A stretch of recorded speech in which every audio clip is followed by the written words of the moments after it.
कार्तिक मास के कृष्ण पक्ष की एकादशी को रमा एकादशी और रंभा एकादशी के नाम से जाना जाता है। इस व्रत को करने वाले के सभी पाप ताप नष्ट हो जाते हैं और वे भगवान विष्णु के धाम को प्राप्त होते हैं।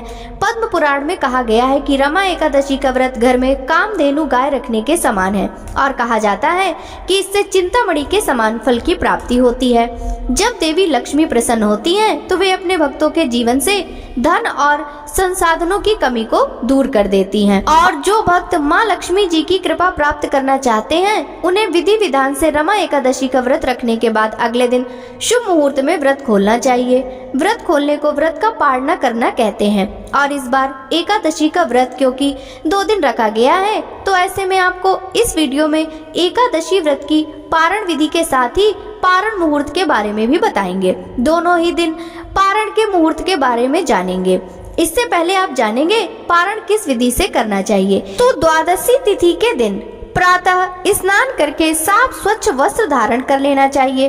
भगवान का ध्यान करना चाहिए, भगवान विष्णु की पूजा करनी चाहिए और हाथ में जल और पुष्प लेकर व्रत के पुण्य को भगवान विष्णु को समर्पित करना चाहिए और फिर घी का या तिल के तेल का दीपक जलाएं, धूप जलाएं और ओम नमो भगवते वासुदेवाय मंत्र का ज्यादा से ज्यादा जप करें और उसके बाद भगवान को जल पुष्प भोग आदि समर्पित करें। ध्यान रहे भोग शुद्ध व सात्विक होना चाहिए और तुलसी दल जरूर अर्पित करना चाहिए और भगवान को भोग लगाने के बाद उसी भोग को ग्रहण करके आप व्रत का पारणा भी कर सकते हैं।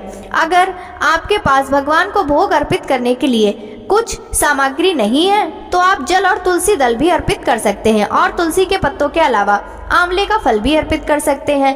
तिल से बने व्यंजन भी आप भगवान को भोग में लगा सकते हैं। भगवान को भोग लगाने के बाद आप सच्चे मन से क्षमा याचना करें ताकि व्रत रखते समय यदि आपसे कोई गलती हुई हो तो उसका दोष आपको ना लगे। इसके बाद जरूरतमंदों को आप सात्विक भोजन कराएं। हो सके तो किसी वैष्णव को अपने घर पर आमंत्रित करके उन्हें सामर्थ्य अनुसार भोजन ग्रहण कराएं और उनका आशीर्वाद प्राप्त कर लें और सामर्थ्य अनुसार दान दक्षिणा वस्त्र दें। फिर इसके बाद व्रत शुभ मुहूर्त में खोलना चाहिए। आज के दिन यानी द्वादशी तिथि के दिन जिस दिन आप व्रत का पारणा करते हैं, उस समय आपको लहसुन प्याज का बना हुआ भोजन पूरी तरह से त्यागना है। सुबह और शाम केवल 2 ही समय आपको भोजन करना है। यदि व्रत पारण वाले दिन आपका कोई दूसरा व्रत भी हो, तो ऐसे में आप शुभ मुहूर्त में व्रत का पारण केवल तुलसी पत्ते या फिर आंवला खाकर भी कर सकते हैं और उसके बाद दूसरा व्रत भी धारण कर सकते हैं। यदि आपके पास तुलसी के पत्ते नहीं हो, आप तुलसी के पत्ते 10वीं तिथि के दिन तोड़ना भूल गए हो, तो ऐसे में आप तुलसी से गिरे हुए पत्ते भी जल से धोकर भगवान को भोग में लगा सकते हैं। या फिर आपके पास तुलसी जी की माला हो तो आप उन्हें भी जल से धोकर भगवान के चरणों में समर्पित करने के बाद जो भी भोग आपके पास है वो सच्चे मन से भगवान को अर्पित कर सकते हैं। ऐसा करने से व्रत का पारण भगवान विष्णु स्वीकार कर लेते हैं। अब जानते हैं व्रत के मुहूर्त के बारे में, क्योंकि इस बार एकादशी तिथि 27 अक्टूबर रविवार को सुबह 5:25 से शुरू हुई है और 28 अक्टूबर सोमवार को सुबह 7:51 पर समाप्त हो रही है। दोनों ही दिन इस बार सुबह सूर्योदय के समय एकादशी तिथि विद्यमान रहेगी। ऐसे में बहुत से लोग जानकारी के अभाव में 27 अक्टूबर रविवार के दिन ही व्रत रख लेंगे, क्योंकि इस दिन 10वीं तिथि भी एकादशी तिथि के साथ मिली हुई है, इसलिए ये 10वीं तिथि युक्त एकादशी रहेगी। क्योंकि 28 अक्टूबर को एकादशी के साथ साथ द्वादशी तिथि भी लगी हुई है, तो ऐसे में ये दूजी एकादशी होगी। 28 अक्टूबर सोमवार को ही, जिस दिन गोवत्स द्वादशी भी है, रमा एकादशी का व्रत रहेगा। जिस दिन एकादशी द्वादशी दोनों ही हो, तो इस तरह की एकादशी सबसे उत्तम व शुभ मानी जाती है। और जो लोग 10वीं तिथि युक्त एकादशी का व्रत रखते हैं, उनके द्वारा एकादशी व्रत रखे गए व्रत का पुण्य प्राप्त नहीं होता और ऐसे में आसुरी शक्तियों को भी बल मिलता है। इसलिए जब भी एकादशी तिथि दूसरे दिन पड़ती है, तो दूसरे दिन वाली एकादशी का व्रत रखना चाहिए, क्योंकि इस बार सोमवार के दिन गोवत्स द्वादशी भी है। ऐसे में गोवत्स द्वादशी के नियमों का पालन करने वाले भक्तों को गाय के दूध से बनी हुई चीजों का सेवन नहीं करना चाहिए। द्वादशी तिथि प्रारंभ होगी 28 अक्टूबर सोमवार की सुबह 7:51 से और द्वादशी तिथि का समापन 29 अक्टूबर मंगलवार की सुबह 10:32 पर हो जाएगा। हरिवासर भी द्वादशी तिथि लगते ही शुरू हो जाएगा, इसलिए सोमवार के दिन सुबह से लेकर दोपहर तक का जो समय है वो हरिवासर का रहेगा। और यदि आपने रविवार को व्रत रखा है तो आप दोपहर में सोमवार को 1 बजे से 3 बजे के बीच में व्रत खोल सकते हैं। इससे पहले आपको व्रत नहीं खोलना है। यदि आप इससे पहले व्रत खोलते हैं तो आपके द्वारा रखे गए व्रत का कोई भी पुण्य फल आपको प्राप्त नहीं होगा, क्योंकि हरिवासर का समय वो 28 अक्टूबर को दोपहर 1 बजे तक समाप्त होगा।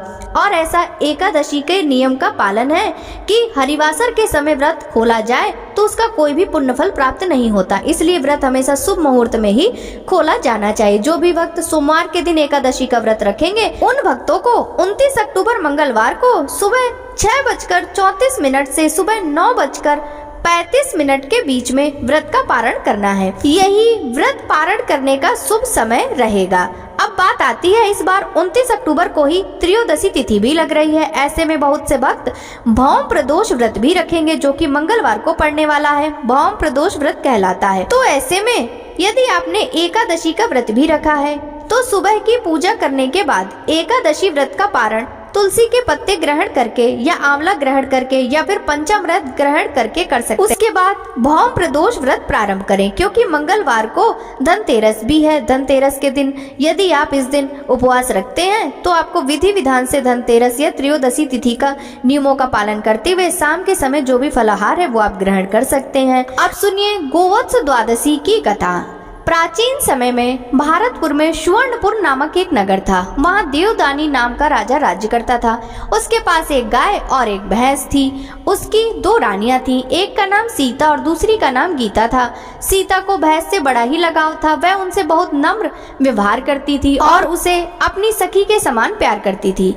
राजा की दूसरी रानी गीता गाय से सखी सहेली के समान और बछड़े से पुत्र समान व्यवहार करती थी। यह देखकर भैंस ने एक दिन रानी सीता से कहा, गाय बछड़ा होने पर गीता रानी मुझसे ईर्ष्या करती है। इस पर सीता ने कहा, यदि ऐसी बात है तब मैं सब ठीक कर लूंगी। सीता ने उसी दिन गाय के बछड़े को काटकर गेहूं की राशि में दबा दिया। इस घटना के बारे में किसी को कुछ भी नहीं पता चलता, किंतु जब राजा भोजन करने बैठा तभी मांस और रक्त की वर्षा होने लगी।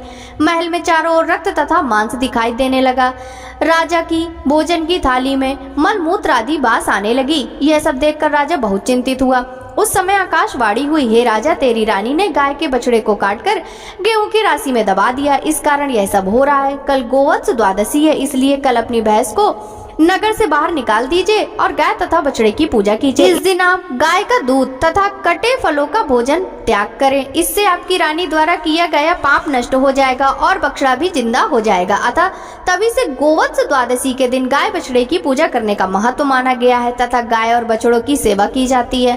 प्रेम से बोलिए गोवत्स द्वादशी की जय। श्री कृष्ण भगवान की जय। ये थी आज की वीडियो। आशा करती हूँ पसंद आई होगी। वीडियो अच्छा लगा हो तो लाइक जरूर कीजिएगा। सभी भक्तों को राधे राधे।